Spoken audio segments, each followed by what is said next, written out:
वो जब जन्म लेता है ना, वो इंसान होकर जन्म लेता है। कोई भी हिंदू मुस्लिम क्रिश्चियन होकर जन्म नहीं लेता। और हिंदू मुस्लिम क्रिश्चियन और जितना भी जो जात धर्म है, हम लोग इंसान ने उसके ऊपर डाल दिया है। अच्छा खासा जिंदगी को हम लोग बर्बाद कर देते हैं।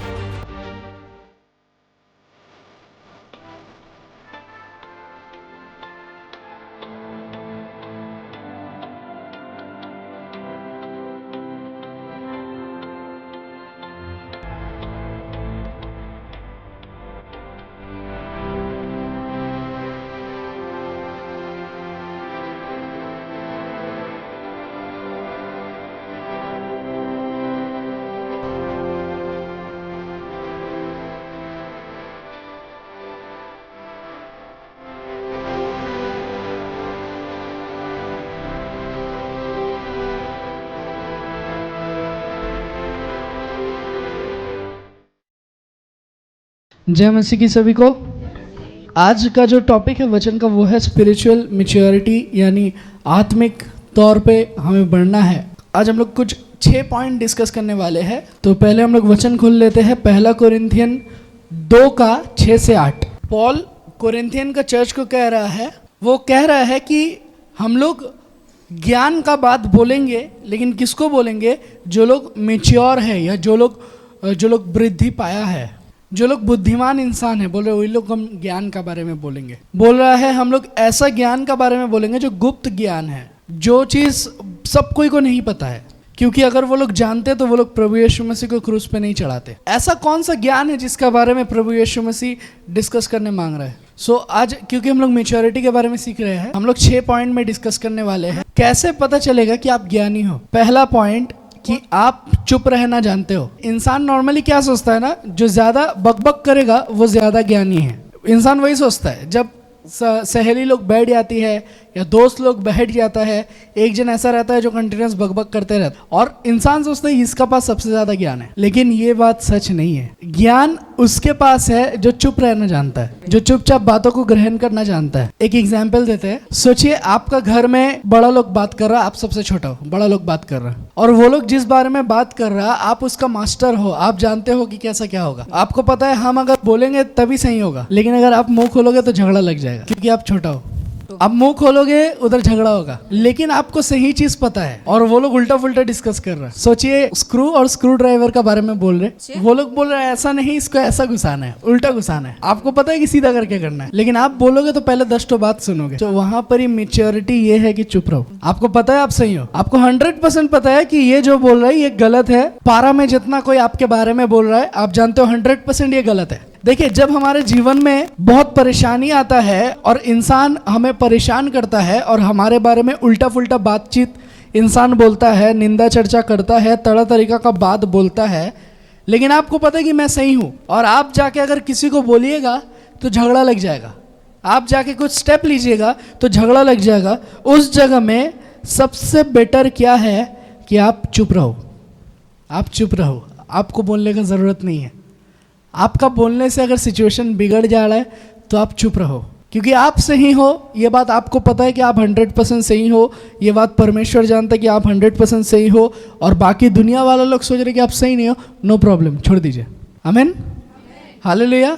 इंसान जो बोल रहे हैं उन्हें बोलने दीजिए, नो प्रॉब्लम। अगर आपको पता है कि मैं सही हूँ, इंसान बोल रहा है अरे ये लड़की बहुत खराब है, इंसान बोल रहा है अरे ये लड़का बहुत खराब है, लेकिन आपको पता है आप सही हो, और परमेश्वर देख रहा है कि आप सही हो, लेकिन आपका परिवार बोल रहा है आप गलत हो, तो आप चुप रहिए, छोड़ दीजिए। क्योंकि मैच्योरिटी, एक ज्ञानी इंसान जो है वो चुप रहता है। क्यों मैं बोल रहा हूँ चुप रहने उस जगह में? क्योंकि एक समय ऐसा आएगा कि परमेश्वर आपके लिए लड़ेगा। आमीन। देखिए, जब आपके पास कुछ नहीं है और जब आप पूरा हारे हुए हो, आप थोड़ा सा पीछे हो, आप कुछ भी बोल दो, कोई ग्रहण नहीं करेगा आपका बात। परमेश्वर एक समय आपके जीवन में ला के देगा जब आपको बोलने का मौका मिलेगा। जब मौका मिलता है तब बोलिए, जब लोहा गरम है तब हथौड़ा मारिए। सुने है ये वाला चीज? जब आपको मौका मिलता है, परमेश्वर आपको मौका लाके देगा बोलने का। जब तक परमेश्वर मौका लाके नहीं देता है, एकदम चुपचाप बैठ जाइए। अब बोल रहे वो मेरा बारे में ऐसा बोल रहा है, बोलने दीजिए। वो मेरा पीठ पीछे ऐसा ऐसा काम करना है, करने दीजिए, नो प्रॉब्लम। आप जानते हो आप सही हो, परमेश्वर जानता है आप सही है, बस वही इनफ है। आमीन। यही है मैच्योरिटी, यही है मैच्योरिटी। एक ऐसा समय आएगा, अगर आप सच में सही हो, परमेश्वर आपको उठाएगा। परमेश्वर आपको बढ़ाएगा। और अगर आप गलत हो, आप नहीं उठ पाओगे। लेकिन अगर आप सही हो, क्योंकि खुद का नज़र में सब सही है, खुद का नज़र में कोई गलत नहीं हो सकता, लेकिन अगर आप परमेश्वर का नज़र में सही हो, परमेश्वर एक दिन उठाएगा और जो लोग बोल रहा था वो लोग एक दिन चुप हो जाएगा। आमीन, हालेलुया। जिस दिन परमेश्वर आपको उठा दिया, जितना कोई आपका विरोध में बक बक बक बक कर रहा था, वो लोग एकदम चुप हो जाएगा।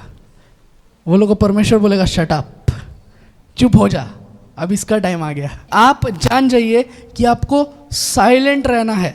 जब आप प्रार्थना करते हो, इस जगह नहीं, जब आप पर्सनल प्रे करते हो, उस जगह भी कभी कभार साइलेंट प्रे करना सीखिए। साइलेंट प्रे, एकदम चुपचाप रहिएगा और परमेश्वर आपसे बात करेगा। आप कुछ बात नहीं करिएगा, परमेश्वर आपसे बात करिएगा। जब आपका ज़िंदगी में तूफान उठ रहा है, जब आपका ज़िंदगी में परिस्थिति खराब हो रहा है, झगड़ा झमेला चल रहा है, अलग अलग आपका माइंड में बहुत ज़्यादा प्रेशर आ रहा है, उस टाइम आप जो डिसीजन लीजिएगा वो डिसीजन गलत रहेगा। आप जो डिसीजन लीजिएगा वो डिसीजन ही गलत रहेगा। इससे अच्छा है उस समय थोड़ा चुप हो जाइए, प्रार्थना करिए और देखिए परमेश्वर क्या बोल रहा है। आमीन। ऐसा परिस्थिति में चुप हो जाइए। दूसरा पॉइंट, मैच्योरिटी। आप ज्ञानी हो, आपको कैसे करके पता चलेगा? जब आपको पता चल जाएगा आपका जिंदगी को कौन बढ़ा रहा है। आमीन। आपको बढ़ने में कौन मदद कर रहा है। बहुत कोई ये चीज़ जानता नहीं है। बहुत कोई सोचता है कि इसने तो मुझे लाया, इसने तो मुझे सुसमाचार प्रचार किया, या इसके द्वारा मैं बचा हूँ, तो इंसान सोचता है कि यही इंसान मेरे लिए सब कुछ है। लेकिन एक चीज़ जान के रखिए, एक इंसान ऐसा होता है जो बीज लगाता है, एक इंसान ऐसा होता है जो पानी डालता है, लेकिन वो परमेश्वर है जो उसको उगने देता है। आमीन। सो किसी ने बीज लगाया, किसी ने हो सकता है उसमें पानी डाला, ये उसका काम था, बीज लगाने का काम था, पानी डालने का काम था। लेकिन अगर पेड़ को उगाना है, वो परमेश्वर नहीं चाहेगा तो नहीं उगेगा। आमीन, हालेलुया। सो हो सकता है आज पास्टर प्रचार किया, आपको अच्छा लगा, आप बदल गए, इसका मतलब ये नहीं कि पास्टर प्रभु है। वैसा नहीं हो सकता। परमेश्वर ही प्रभु है, प्रभु यीशु मसीह ही प्रभु है। सो ये चीज़ जान के रखिए, कभी भी मिसकंसेप्शन में मत रहिए, कभी भी अपना माइंड को धोखा में मत डालिए कि ये इंसान तो मुझे लाया है, मेरा जो भी परेशानी होगा हम इसी इंसान के पास जाएंगे, है ना, मेरा जो भी होगा इसी। और कोई भी अगर इंसान को ला रहा है, आप लोग में से कोई भी इधर अगर आप इंसानों को लेके आ रहे, मत सोचिए कि मैं बहुत बड़ा बन गया हूँ, मत सोचिए कि मैं ही सब कुछ हूँ। आप कुछ भी नहीं हो। आपको पता है प्रभु यीशु मसीह उसका माता के द्वारा जन्म लिया, लेकिन बाइबल उसका मम्मी को उतना इंपॉर्टेंस नहीं दे रहा है। कैथलिक लोग दे रहा है, कैथलिक लोग के लिए वो भगवान हो गया है, ठीक है, लेकिन बाइबल मदर मैरी को इंपॉर्टेंस नहीं दे रहा। मदर मैरी को बोल रहा है कि वो सबसे पवित्र औरत थी और उसका काम ही था कि प्रभु यीशु मसीह को जन्म देना। उतना तक ही उसका काम था कि वो प्रभु यीशु मसीह को जन्म देगी, उसके बाद उसका और काम नहीं है। आमीन। बाइबल कह रहा है कि परमेश्वर का और मेरे बीच में एक ही ऐसा है जो हमारा संपर्क करवा सकता है परमेश्वर से, वो है प्रभु यीशु मसीह।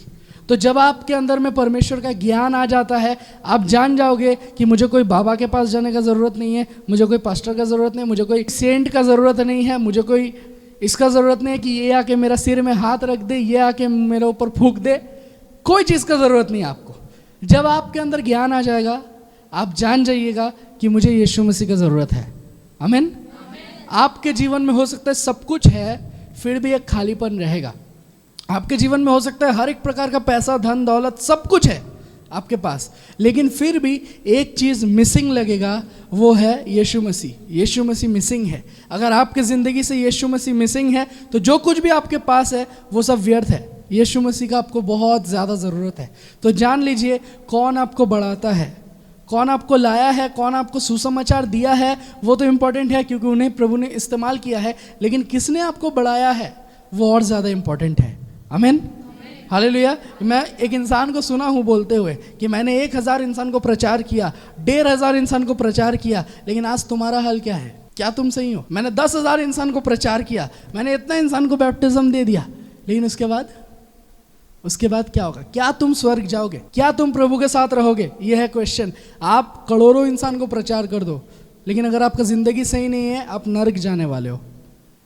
आप करोड़ों इंसान को बदल दो, करोड़ों इंसान तक प्रचार कर दो, लेकिन अगर आपका ज़िंदगी सही नहीं है, अगर आपका रिश्ता प्रभु के साथ नहीं है, कुछ नहीं हो सकता आपका। अपना रिश्ता प्रभु के साथ सीधा कर लीजिए। आमीन। इसलिए आज हम लोग मैच्योरिटी के बारे में बोल रहे हैं। अब आत्मिक तौर से हम लोग को थोड़ा सा बढ़ना पड़ेगा। इतना दिन से हम लोग वो थे जो हमारा मम्मी हमें सैरेलैक्स बना के चम्मच से खिला देती थी, लेकिन हमें ऐसा बनना होगा जो खुद से रोटी में मक्खन लगाएगा और खा लेगा। खुद से ऐसा बनना होगा, ऐसा नहीं कि कोई आके हमें खिला दे। ठीक है, हम लोग जब हम लोग ये करेंगे हम लोग जान जाएंगे कि अब मेरा समय है, हम बाहर निकल सकते हैं, बाहर निकल के हम प्रचार करेंगे और हम एवरी संडे इंसान को लेके आएंगे। आमीन, हालेलुया।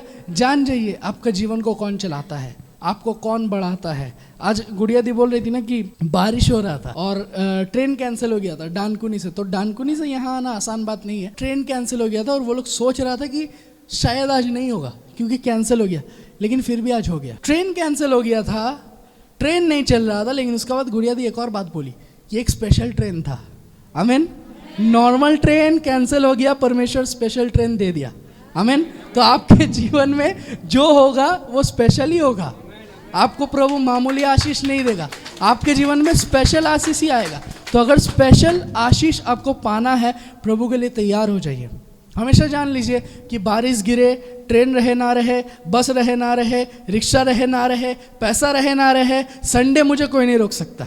आमीन। सिर्फ एक कागज का नोट मुझे कैसे रोक देगा प्रभु के पास आने से। हो सकता है मेरा पास पैसा नहीं है, लेकिन परमेश्वर ने 11 नंबर का बस दिया है, यानी 2 पैर दिया है, और वो पैर से हम चल के जाएंगे प्रभु के पास।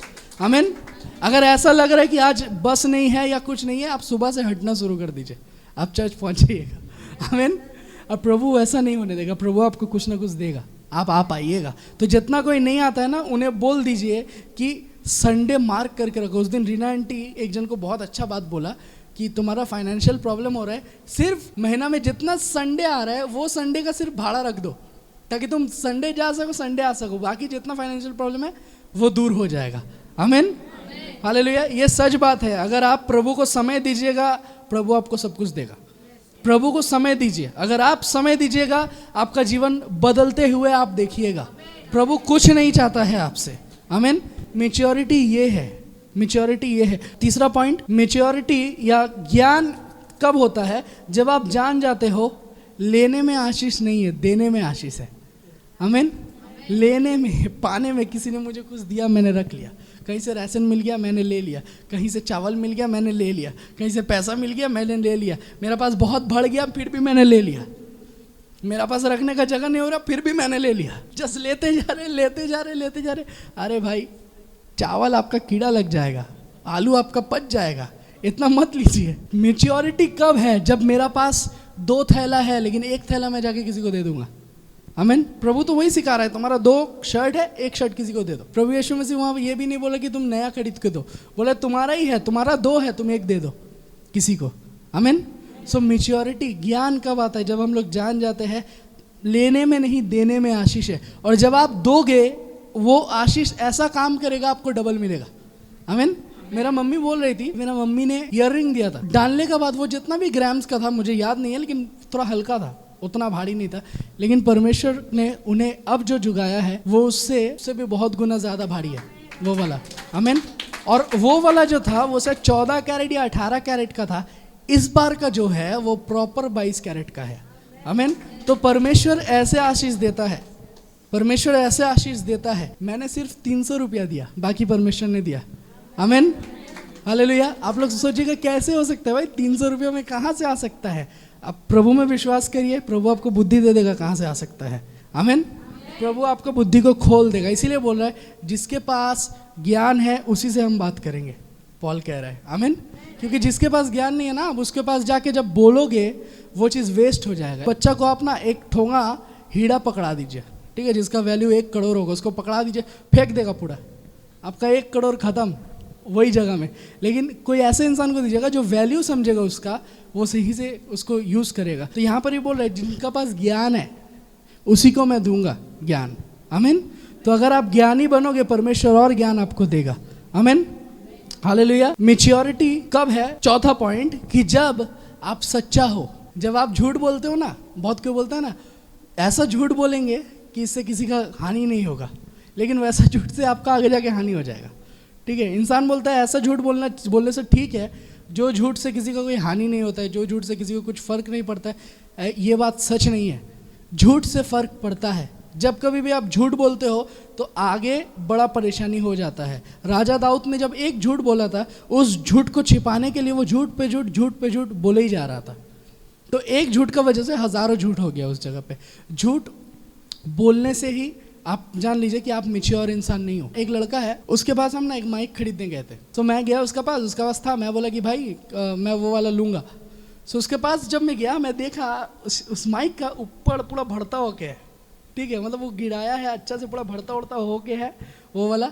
सो मैंने उसको बोला कि इसका हालत तो ऊपर से ख़राब लग रहा है, क्या तुम्हारा हाथ से ये वाला गिरा था कभी या कुछ हुआ था? सो अगर कोई मैच्योर इंसान नहीं रहता ना, वो क्या बोलता पता है कि नहीं वो तो ऐसा ही था, हल्का लग गया था वगैरह वगैरह ये वो। लेकिन मैंने उसको जब बोला क्या तुम्हारा हाथ से गिरा था, उसने बोला हाँ ये चीज़ गिर गया था मेरा हाथ से। तो डायरेक्ट आंसर, कोई हाँ ना ये वो बहानाबाजी नहीं, डायरेक्ट आंसर। संग संग मैं समझ गया ये लड़का मैच्योर है, बुद्धिमान लड़का है। आपका बात से पहचान हो जाएगा कि आप कौन हो। आमीन। जो बहाना नहीं करेगा चीज़ों में। 5वां पॉइंट, आपका जो रिस्पॉन्सिबिलिटी है, जो काम आपको दिया जा रहा है, वो काम आप पूरा कर रहे हो कि नहीं, या जो काम आप ले रहे हो। एक मैच्योर इंसान वो है जो हर एक काम नहीं लेता है, और अगर काम हम ले रहे हैं, हम उसको पूरा भी करेंगे। कुछ दिन पहले पवन को हम लोग ने एक काम दिया था, हमने बोला था कि ये काम आज ही कंप्लीट करना है, आज ही देना है हम लोग को, ऐसा ऐसा काम है। पवन ने बोला कि नहीं होगा ये वाला, क्योंकि मेरा मिनिस्ट्री का काम है, मेरा चर्च का काम है, तो वो वाला हमको करना ही पड़ेगा, वो वाला हम नहीं कर पाएंगे। लेकिन अगर कोई ऐसा इंसान रहता है जिसका बुद्धि ठीक ठाक नहीं है और बोलता है अरे भाई पैसा आएगा, काम कर लो पैसा आएगा, क्या करता है, नहीं ले लूँगा, ये भी करेंगे वो भी करेंगे, दोनों एक साथ लेके लास्ट में दोनों में से कुछ भी नहीं सकता, वो कुछ भी नहीं सकता। लेकिन उसने लिया नहीं, उसको मैच्योरिटी बोलता है। और जब आप लेते हो, आपको कंप्लीट करना पड़ेगा। जब आप काम में जाते हो और काम में जाके अगर आप काम सही से नहीं करते हो, क्या बॉस आपको सैलरी देगा? नहीं देगा, कोई जगह में नहीं देगा। अगर आप काम कर रहे हो, वो काम सही होना पड़ेगा। आपने 10 घंटा मेहनत किया, 12 घंटा मेहनत किया, आपने सोया नहीं, आपने खाया नहीं, आपने पिया नहीं, कोई बॉस नहीं देखेगा, कोई नहीं सुनेगा ये सब बात। इंसान रिजल्ट को देखेगा कि रिजल्ट क्या हुआ है। आज सोचिए अगर मैं बड़ा बड़ा बात बोल रहा हूँ और मेरे जीवन में कुछ बड़ा काम हुआ ही नहीं है, मैं बेकार का खाली बोल रहा हूँ, तो क्या इंसान सुनेगा? नहीं सुनेगा। अगर मैं बोल रहा हूँ प्रभु यीशु मसीह आपको गाड़ी देगा, तो मेरा गाड़ी होना चाहिए।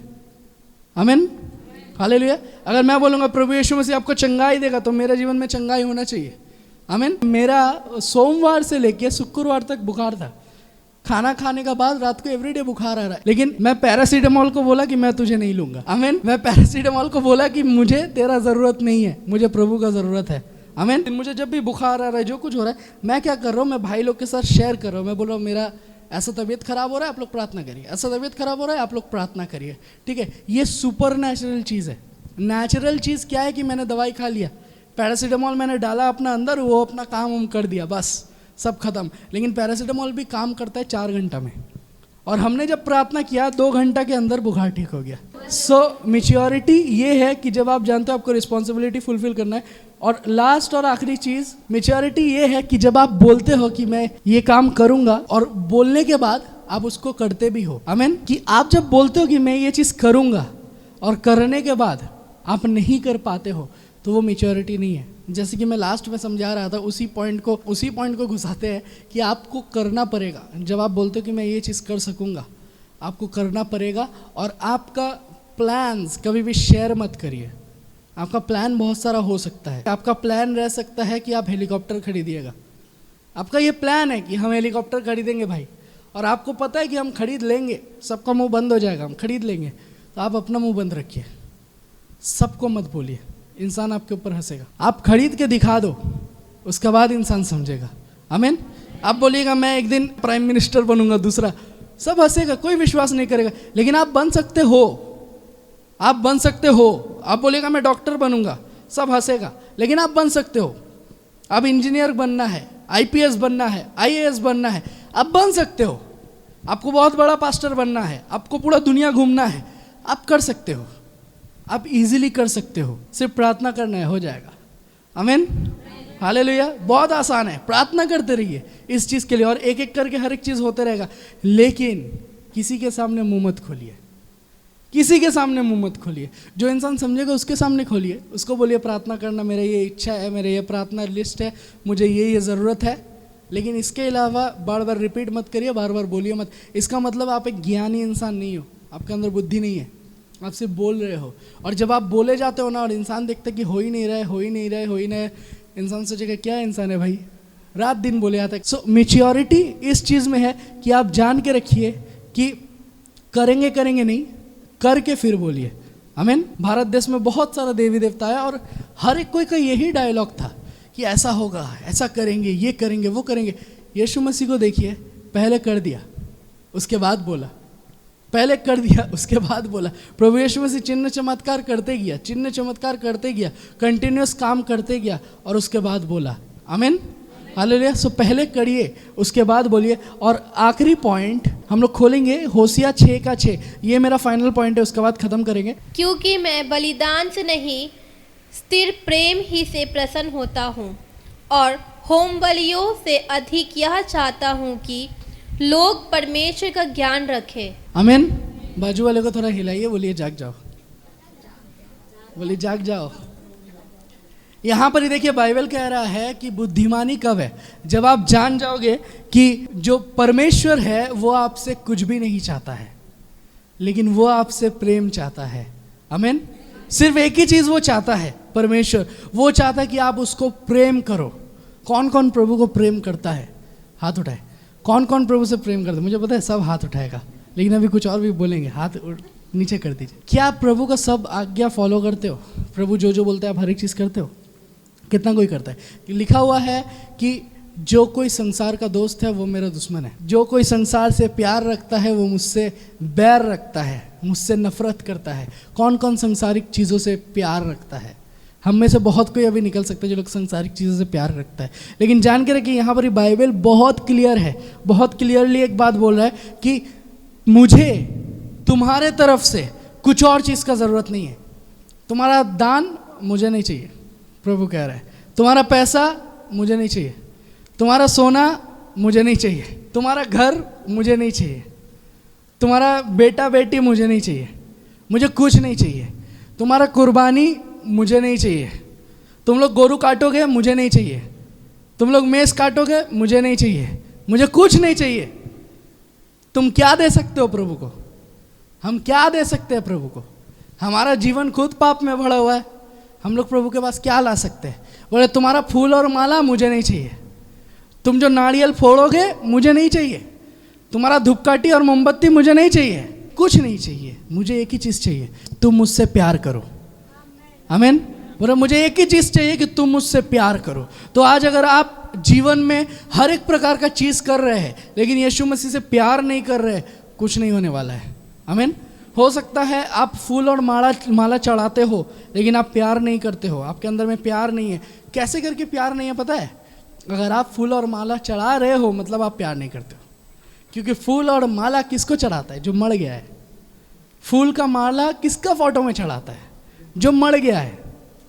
सबको ये तो जानते हैं ना इतना। मेरा घर में मेरा दादा नाना नानी जो लोग मरा हुआ है वो लोग के ऊपर चढ़ा देते हैं, वो लोग का फोटो में चढ़ा दिया जाता है, क्योंकि ये साइन है कि वो लोग मर गया है, वो लोग को चढ़ा दिया जा रहा है। लेकिन जब हम लोग परमेश्वर के पास आते हैं और हम लोग फूल का माला पहना देते हैं, हम लोग बोलते परमेश्वर तू मर चुका है, और हम लोग यहाँ आके बोलते यीशु मसीह जिंदा है। झूठ है ये। प्रभु यीशु मसीह बोल रहे ज़रूरत नहीं है, प्रभु यीशु मसीह बोल रहे ज़रूरत नहीं है। आप सोचते हो हम गंगा स्नान कर लेंगे, आप सोचते हो हम 7 चर्च घूम लेंगे, 10 चर्च घूम लेंगे, ऐसा वैसा करेंगे तो हो जाएगा। नहीं होगा, कुछ नहीं होगा। बाइबल में अच्छा तरीका से लिखा हुआ है कि परमेश्वर ये सब चीज़ नहीं चाहता है आप लोग से। परमेश्वर आपका कुछ नहीं चाहता है, परमेश्वर कभी नहीं चाहता है। परमेश्वर एक ही चीज़ चाहता है कि आप पूरे दिल पूरे हृदय से उससे प्रेम करो। और जब आप परमेश्वर से प्रेम करो, परमेश्वर कह रहा है कि तुम अपना पड़ोसी से भी प्रेम करो।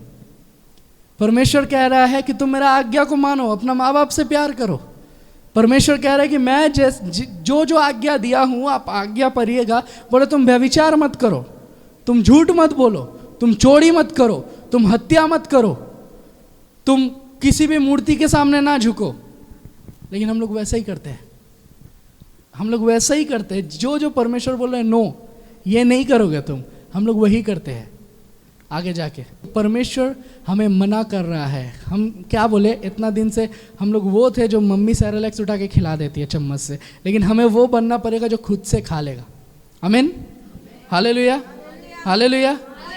जब हम और आप क्या करते हैं, जब हम और आप इंसान का बनाया कोई भी चीज़ के सामने झुक जाते हैं, यानी हम शैतान के सामने झुक रहे, क्योंकि कोई इंसान के अंदर वो पावर नहीं है कि वो परमेश्वर को बना दे। कोई इंसान के अंदर पावर नहीं है। हमारा कैथलिक चर्च में देखिएगा, हम किसी और का बात नहीं, हमारा ही बात कर रहे हैं। हमारा कैथलिक चर्च में जब घुसिएगा, घुस के देखिएगा जगह जगह में मूर्ति है, इधर सेंट एंटोनी, उधर सेंट पॉल, वहाँ सेंट पीटर, वहाँ सेंट ये सेंट वो वगैरह वगैरह वगैरह, लास्ट में मदर मैरी, ये वो करते करते एक आगे में दिखेगा प्रभु यीशु मसीह का स्टैचू, और करते करते पूरा राउंड स्टैचू से भरती है। जितना जाइएगा स्टैचू नजर आएगा। वो स्टैचू का क्या फ़ायदा? प्रभु बोल रहे कि तुम मूर्ति पूजा ना करना, तुम आइडल वर्शिप ना करना, बोल रहे कि तुम ये चीज़ नहीं करोगे, और हम लोग उसी मूर्ति को ला के रख दिए हैं। एक बार मैंने एक सिस्टर को बोला था कि देखो बाइबल कह रहा है मूर्ति पूजा ना करना, ये लोग ताकि मूर्ति पूजा कर रहे हो, तुम लोग कुछ बोल क्यों नहीं रहे हो? वो बोल रहे नहीं मूर्ति पूजा नहीं कर रहे, हम लोग जस्ट ऐसे ही शो करने के लिए रखे थे कि दिखने में अच्छा लगे। हम बोले दिखने में अच्छा लगेगा चक्कर में कितना इंसान नाश हो जा रहा है, क्योंकि परमेश्वर ने मना किया है, साफ तौर से बोल दिया है ना करना, मत करना ये सब। परमेश्वर बोल रहा है कि तुम फल उल वगैरह वगैरह जो मुझे चढ़ाते हो वो मुझे नहीं चढ़ा के तुम गरीब को खिला दो, जो दूध तुम ढालते हो वो मेरे सामने नहीं डाल के गरीब को खिला दो। नहीं चाहिए परमेश्वर को। जो जानवरों को काटा जाता है और सोचता है कि काट के जब लहू बहेगा उससे पाप धुलेगा, नहीं होगा, कुछ वेस्ट हो जाएगा, वेस्ट हो जाएगा, कुछ नहीं होगा। क्योंकि परमेश्वर प्रभु यीशु मसीह कह रहा है जॉन 3:16 में कि मैं संसार का मेमना हूँ। आमीन, हालेलुया। परमेश्वर का मेमना मैं हूँ और मैं इस पूरा दुनिया के लिए मैं बलिदान हो रहा हूँ। पुराना नियम में क्या होता था पता है? दुम्बा है ना, दुम्बा, मेष, ये सबको काटा जाता था और काट के उसका खून बह जाता था, बह जाता था, बह जाता था, पूरा खून खाली हो जाता था उसका। इसका मतलब परिवार का पाप क्षमा। और जोब के तरह तो किसी का दम नहीं है कर दे। जोब हर एक दिन बलि देता था, हर एक दिन कुर्बानी देता था। सोचता था कहीं मैंने पाप नहीं किया, कहीं मेरा घर का किसी ने पाप किया हो। हर दिन, हर सप्ताह, हर महीना वो बलि देता था, वो कुर्बानी देता था, ताकि ये लोग का पाप क्षमा हो जाए, ये लोग से गलती ना हो। परमेश्वर इस चीज़ को रोकने के लिए, क्योंकि इतना जानवर मर रहा था, ये सब चीज़ को रोकने के लिए परमेश्वर ने एक सिंपल रास्ता कर दिया प्रभु यीशु मसीह को भेज के। अब प्रभु यीशु मसीह क्रूस पे अपना जान दिया, बोल रहे तुम्हें और ज़रूरत नहीं है कुर्बानी का, तुम्हें और ज़रूरत नहीं है किसी का बलि देने का। कुर्बानी टोटल खत्म, प्रभु यीशु मसीह ने खत्म कर दिया, प्रभु यीशु मसीह ने नाश कर दिया। वो कह रहा है तुम जिसको काट रहे हो उसको काटने का जरूरत नहीं है। अब मैं इस पूरा दुनिया का पाप के लिए मैं मृत्यु को अपने ऊपर ले रहा हूं, मैं तुम्हारे पाप को अपने ऊपर ले रहा हूं। तुमने जो व्यभिचार किया था वो मैं अपने ऊपर ले रहा हूं, तुमने जो चोरी किया था मैं अपने ऊपर ले रहा हूं, तुमने जो गाली दिया था मैं अपने ऊपर ले रहा हूं, और मैं अपना जान को दे रहा हूं, और मेरा लहू बह के जाएगा। और बाइबल में लिखा हुआ है बॉडी का हर एक खून निकल गया था। जब मार के देखा गया ना, पानी निकल रहा था, क्योंकि खून खत्म हो गया था बॉडी से। हर एक ड्रॉप, एवरी ड्रॉप निकल गया था बॉडी से, और प्रभु यीशु मसीह ने बलि चढ़ा दिया अपना। आमीन, हालेलुया। प्रभु यीशु मसीह ने बलि चढ़ाया अपना, प्रभु यीशु मसीह अपना जीवन को कुर्बान कर दिया, ताकि और ये सब कुछ ज़रूरत ना पड़े। आपको कुछ चढ़ाने का ज़रूरत नहीं है। और आमीन, कौन कौन समझ रहे? हमें कुछ चढ़ाने का ज़रूरत नहीं है। आप देखिएगा यहाँ पर ही आज तक हमने धूपकाठी नहीं घुड़ाया है, यहाँ पर ही आज तक हमने भेड़ या बकरी को ला के नहीं काटा, आज तक हमने नहीं किया। लेकिन पुराना नियम में ज़रूरत था, पहले ज़रूरत था। अगर तुम प्रार्थना करोगे, आराधना करोगे तो काटना होगा। अभी तो साल में एक बार इंसान करता है, खर्चा बच जाएगा। लेकिन बोले जब भी आओगे तभी करोगे, जब भी आओगे काटोगे, पहले काटो उसका बाद जो करना करो। जब भी आओ काटते रहो, काटते रहो, काटते रहो, ठीक है। अभी बोल रहा मत काटो, मैं ऑलरेडी कुर्बान हो चुका हूँ तुम्हारे लिए। आमीन, हालेलुया, हालेलुया। परमेश्वर कुछ नया सिखा रहा है आपको, परमेश्वर कुछ बता रहा है आपको, परमेश्वर आपका ज़िंदगी को चेंज कर रहा है। इस चेंज को ग्रहण करने के लिए तैयार हो जाइए, इस चेंज को लाने के लिए तैयार हो जाइए। यीशु मसीह को वो लोग क्यों मार दिया पता है? यीशु मसीह जितना दिन बोला ना, मैं तुम्हें खिला दूंगा, मैं तुम्हें चंगाई दे दूंगा, मैं तुम्हारा जीवन सुधार दूंगा, तुम्हारा सब कुछ अच्छा हो जाएगा, सब सही था। जिस दिन प्रभु यीशु मसीह बोला कि देखो फैरिसी तुम गलत कर रहे हो, ये ठीक नहीं है, तुमको सही होना है। देखो सदूसी, तुम ये गलत कर रहे हो, तुमको ये सुधारना है, तुमको ये सही होना है। इंसान बोलने लगे ये कौन है भाई, हम लोग का बाप दादा का समय से हम लोग किए हुए आ रहे हैं और ये पलटने बोल रहा है। वही कारण था कि उसको क्रूस पे चढ़ाया, क्योंकि प्रभु यीशु मसीह बोला था तुम जो कर रहे हो वो गलत है। तुम जो मूर्ति के सामने खड़ा हो वो सिर्फ मिट्टी का पुतला है, ये गलत है, मत करो। बोले तुम जिसको काट रहे हो वो बेजुबान जानवर है, मत काटो। तुम जो ये कर रहे हो मत करो, ये बंद करो, टोटली ऑफ करो। अब प्रभु यीशु मसीह डायरेक्ट बोलता था, हम इनडायरेक्टली बोल रहे थे, आप लोग समझदार है, समझ भी जा रहे। प्रभु यीशु मसीह डायरेक्टली धो देता था, बोला ये कर रहे हो मत करो, बंद करो अभी। एक बार ऐसा भी हुआ था, एक मंदिर था या प्रार्थनालय था, इंसान क्या किया, वहाँ पर ही पूजा पाठ प्रार्थना नमाज जो भी बोलिए उसका बहाना में उसके अंदर में वो लोग क्या कर रहा था, बिजनेस हो रहा था उस जगह में, बिजनेस। प्रभु यीशु मसीह जाता है, चाबुक उठाता है और सब क्लियर कर देता है उस जगह से। क्यों? उसने कहा कि मेरा जो स्थान है, मेरा जो घर है वो प्रार्थना का घर कहलाएगा, डाकुओं का गुफा नहीं कहलाएगा। आमीन, हालेलुया। परमेश्वर का घर हमेशा प्रार्थना का घर ही बना के रखिए। परमेश्वर का घर को खराब मत करिए। आप देखिए ना, यूएसए में एक बच्चा जन्म लेता है, कितना सुंदर लगता है ना, गोल मटोल सादा कलर का रहता है, ठीक है। लेकिन इंडिया में जैसे अगर जन्म लेगा, एक काला इतना बड़ा आ जाता है इधर पर ही, इतना, बाप रे बाप, मुंह तो इतना छोटा है, उसमें इतना बड़ा एक तो दे दिया इस जगह पे। बोले नजर ना लगे, कौन नजर लगाएगा भाई तुम्हारा बेटा को, दिखने में भी उतना अच्छा नहीं है, कौन नजर लगाएगा। कोई इधर दे देता, कोई इधर दे देता है, कोई इधर कुछ पहना देता है, कोई एक तो उसका वजन ठीक ठाक नहीं है और सब चीज़ पहना के रख दिया है। फिर बोलता जल्दी चल नहीं रहा है, चलेगा कैसे, पहना हुआ है तो खोल दीजिए, बेचारा को वेट लग रहा है, वो चल नहीं पा रहा है। बोला देरी से चलना शुरू किया, आपका ही गलती था, क्योंकि 10 रकम का चीज़ पहना दिया था उसको, वो कैसे करके आगे बढ़ेगा। उसको भी पता नहीं कि मेरा साथ क्या हो रहा है, उसको तो पता नहीं हम क्रिश्चियन है, हिंदू है, मुस्लिम है, हम क्या है भाई, उसको नहीं पता। आस्ते आस्ते अगर उसका घर में कोई नमाज वमाज पढ़ता है, आगे जाके उसको पता चलेगा ओ हम मुस्लिम है। कोई अगर पूजा पाठ करता है उसको पता चल जाएगा ओ अच्छा हम हिंदू है। और अगर कोई चर्च जाता है उसको पता चल जाएगा ओ हम क्रिश्चियन है। ऐसा ही होता है, नहीं तो उसको भी पता नहीं रहता वो है क्या। जो परमेश्वर इतना अच्छा से भेजा है इंसान बना के, एक ही धर्म है, जान के रखिए, वो है इंसानियत, एक ही धर्म है। और क्रिश्चियनिटी जब हम लोग बोलते हैं, प्रभु यीशु मसीह को जो हम लोग फॉलो करते हैं, वो हमें ज़िंदगी जीने का तरीका सिखाता है। यीशु मसीह नहीं बोल रहा तुम क्रिश्चियन बन जाओ, यीशु मसीह नहीं बोल रहा तुम धर्म परिवर्तन कर लो, कहीं नहीं बोल रहे यीशु मसीह। लेकिन प्रभु यीशु मसीह ज़िंदगी जीने का तरीका सिखा दिया। प्रभु यीशु मसीह जो जो बात बोला उसको फॉलो करके एकदम चलिए, आपकी ज़िंदगी सीधा चलेगा, आपका ज़िंदगी इधर उधर नहीं होगा। जितना कोई प्रभु यीशु मसीह को फॉलो करके आगे बढ़ता है ना, उसका ज़िंदगी कभी भी खराब नहीं होता। एक टेस्टिमनी बोलेंगे आपको, भारत देश के एक आराधनक है, उसका ना परिवार क्रिश्चियन ही था, उसका माँ बाप क्रिश्चियन था और वो मसीह का घर में जन्म हुआ। उसका ज़िंदगी में बचपन से उसका माँ बाप बोलता था कि चर्च जाओ, प्रार्थना करो, आराधना करो, वगैरह वगैरह, और ऐसे करते करते करते करते उसका ज़िंदगी बड़ा हुआ। वो आस्ते आस्ते बड़ा हुआ। जब वो क्लास 5 में जब था, उसका आस्ते आस्ते बुद्धि खुल रहा था। वो बोल रहा है कि जब गर्म का छुट्टी गिरता था, इंसान पिकनिक मनाने जाता था, उसको एक पास्टर का घर में भेज दिया जाता था। और बोलता है कि हम लोग तो आदत था, सोते सोते 12 बज जाता था, और पास्टर ऐसा था रोज़ 3 बजे उठा देता था, बोला चलो बाइबल पढ़ना है, प्रार्थना करना है। वो सोचता था क्या हो रहा भाई मेरा लाइफ में, मेरा लाइफ में कोई मौज मस्ती नहीं है।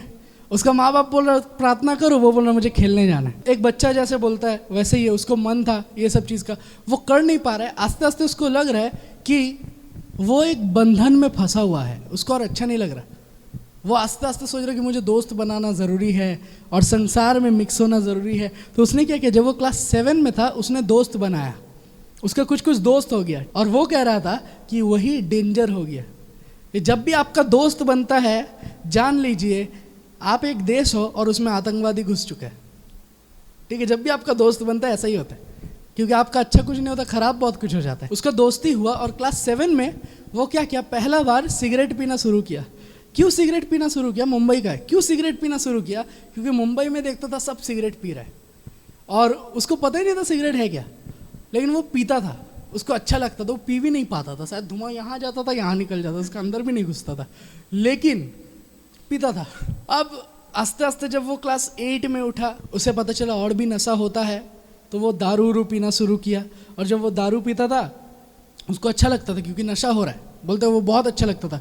फिर क्या करता था, संडे नहीं पीता था वो, संडे चर्च में आता था, कीबोर्ड पकड़ लेता था और कीबोर्ड पकड़ के प्रभु का गाना गा रहे हो तेरी स्तुति और वहाँ पर ही मेरा ही मस्ती, ऐसा ही चल रहा है। तो यही चीज़ हो रहा है, मंडे टू सैटरडे मेरा मस्ती और संडे आके हो तेरी स्तुति, यही चल रहा है। करते करते जब वो क्लास 9 में उठा, उसको पता चला कि ड्रग्स नाम का भी एक नशा है, ड्रग्स लेते। सो क्या करते, वो लोग ड्रग्स लेता था, सूंघता था, बहुत अच्छा लगता था, कभी इंजेक्शन से कभी सूंघ के ले रहा है, अच्छा लग रहा है उन्हें, सिर उर घूम रहा है, टैक्सी एक बार हॉर्न मारा तो भौं भौं सुनाई दे रहा है, ये सब हो रहा है, यही सब होता था। वो क्या हुआ, एक ऐसा समय आया उसका ज़िंदगी में, वो देखा कि ये सब नशा काम नहीं कर रहा है, ये सब नशा जो है वो बच्चा हो चुका है, हमको कुछ हाई लेवल का नशा करना है। और हाई लेवल का नशा करने के लिए उसने बहुत मेहनत किया, बहुत कुछ किया। तो सबको क्या कर रहा है, उसका जो लोग दोस्त लोग था, कोई डबल ड्रग्स ले रहा है, कोई दूसरा कंपनी का ड्रग्स ले रहा है, कोई एक्सपोर्ट किया हुआ ड्रग्स ले रहा है, कोई दारू पी रहा है और पी के जो पी रहा है उलट जा रहा है, जो पी रहा है सो जा रहा है। तो 5 घंटा 6 घंटा 10 घंटा कोई ना कोई सो जा रहा है। तो इसका जो बेस्ट फ्रेंड था उसने टैबलेट लाया था कहीं से, तो कौन सा टैबलेट उसको पता भी नहीं, तो उसने 2 गोली निकाला और वो खा लिया। उसका दोस्त 2 गोली निकाला, खा लिया और वो सो गया खाते ही। तो ये लड़का क्या किया, ये उठा रहा है उसको, वो नहीं उठ रहा है, तो बोला ठीक है सो रहा है कोई बात नहीं, सोने दो, शाम को उठ जाएगा। तो जब शाम को आया, देखा शाम को भी लेट के है, बोला वो शायद बीच में उठा होगा, फिर लिया फिर सो गया। दूसरे दिन सुबह को आया, सुबह को वो लोग पास कर रहा था, देख रहा था बेचारा सो के। शाम को आया, शाम को आके देख रहा अभी भी ये सो के है, वो सो के ही है। और बाजू में जो चाय वाला था उस जगह में, वो बोल रहा है कि अरे ये 2 दिन से उठा ही नहीं, वो उठा ही नहीं उस जगह से, 2 दिन तक सो के। वो जब उस जगह में देखता है, पवित्र आत्मा ये लड़का से बात करता है। पवित्र आत्मा कहता है कि देखो, उसका नाम लिया, उसका नाम मैं लास्ट में बोलूँगा, तो बोला देखो ये लेकिन बहुत गलत है, क्योंकि वो उसने ऐसा कुछ लिया, वो 2 दिन से सो रहा है, मरा नहीं, वो तो सोता मर गया, मरा नहीं लेकिन कोमा में चल गया लग रहा है, 2 दिन तक सो रहा है वो। तो उसने परमेश्वर से कहा कि परमेश्वर मुझे इतना गहरा नहीं जाना है, मुझे इतना नशा नहीं करना है, मैं बाहर निकलना चाहता हूँ, मुझे बचा परमेश्वर, मैं फंस चुका हूँ, मैं नहीं लूँगा तो मैं शायद जी नहीं पाऊँगा, मुझे लेना ही पड़ रहा है, मैं लेना नहीं चाहता हूँ, मुझे लेना ही पड़ रहा है, तू मेरा मदद कर, तू मुझे बाहर निकलने में हेल्प कर। वो बंधन में फंस गया है, अच्छा खासा फंस गया है, अब वो नहीं करेगा उसको बेचैनी होगा, तो वो बोल रहा है मुझे निकलना है प्रभु, तू मदद कर मदद कर मदद कर। और करते करते परमेश्वर ने उसको बोला तुम एक रूम में जाओ और वहीं रहो। उस रूम में वो गया और वो रूम में अपने आप को उसने बंद कर लिया, उस रूम में अपने आप को बंद कर लिया और बोला कि 3 महीना उधर ही था। क्यों उधर था? ताकि उसका दोस्ती छूट जाए। और उसके साथ कीबोर्ड था, वो 3 महीना कीबोर्ड बजाते रहा, ठीक है, कभी 10 घंटा, कभी 12 घंटा, कभी 14 घंटा, ताकि उसका गलत संगति छूटे। कोई भी दोस्त कॉल कर रहा है उसको नहीं मिल रहा, और वो चाह रहा था कि छूट जाए। और हमेशा उसके पास खबर आ रहा कि एक जन जेल चल गया, एक जन किसी ने मार दिया, एक जन किसी को बॉर्डर पार करा दिया, वगैरह वगैरह, ये सब चीज़ वो उसको मिल रहा था न्यूज़। लेकिन वो 3 महीना कंटिन्यूस कीबोर्ड बजा रहा है उस घर में। वो ये नहीं बोला कि वो प्रार्थना कर रहा था, लेकिन उसने जितना बोला मैं उतना ही बोल रहा हूँ कि कीबोर्ड बजा रहा था कंटिन्यूस। और कीबोर्ड बजाते बजाते परमेश्वर ने उसको एक गाना दिया। वो गाना का नाम है यीशु तेरे करीब आने से ज़िंदगी मेरी बदल गई। मार्क त्रिभुवन का बारे में बोल रहे हैं, जिनका ये गवाही है, और यूट्यूब में सर्च करिएगा आपको मिल जाएगा। ये वाला गाना उस समय उसको मिला, तो उसने कहा कि मैं समझ गया कि नशा करना आसान है, ठीक है, माँ बाप के ऊपर बड़ा बड़ा बात बोलना आसान है, सिगरेट पीना आसान है, जितना भी गांजा लेना आसान है, ड्रग्स लेना आसान है, लेकिन मुश्किल है प्रभु यीशु मसीह में ज़िंदगी को जीना। दम है तो यीशु मसीह में ज़िंदगी को जी के दिखाओ। वो कह रहा है कि दम है तो यीशु मसीह के लिए जी के दिखाओ। ये सबसे मुश्किल है, ये बहुत कोई नहीं कर पाता है। आज जवान लोग, इंसान छुरी लेके घूमता है, चाकू लेके घूमता है, आसान आसान चीज़ करता है, क्योंकि ये सब बहुत आसान है आज दुनिया में। आज कौन सिगरेट नहीं पी रहा है बताइए? बाहर निकलिए ना, लड़की भी सिगरेट पी रहा है, लड़की भी गांजा टान रहा है, सब कोई नशा कर रहा है, सब कोई डूबा हुआ है जो दुनिया में चल रहा है। लेकिन एक नया ट्रेंड हमें लाना बहुत ज़्यादा ज़रूरी है, जो कि है प्रभु में जी के दिखाओ। आमीन।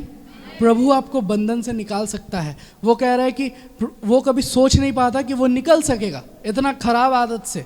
वो निकल ही नहीं सकेगा, वो सोचा था, लेकिन प्रभु ने उसको निकाल दिया उस जगह से। तो अगर आज आप बंधन में हो, जान के रखिए, जब उसको प्रभु निकाल सकता है, प्रभु आपको भी निकाल सकता है, प्रभु आपको भी बचा सकता है, आपका भी जीवन चेंज हो सकता है। अगर आपके जीवन में आज कुछ ऐसा है जो आप चाहते हो कि मैं बंधन में फंसा हुआ हूँ और निकल नहीं पा रहा हूँ, बहुत परेशानी में हूँ, प्रभु यीशु मसीह आपके लिए खड़ा है।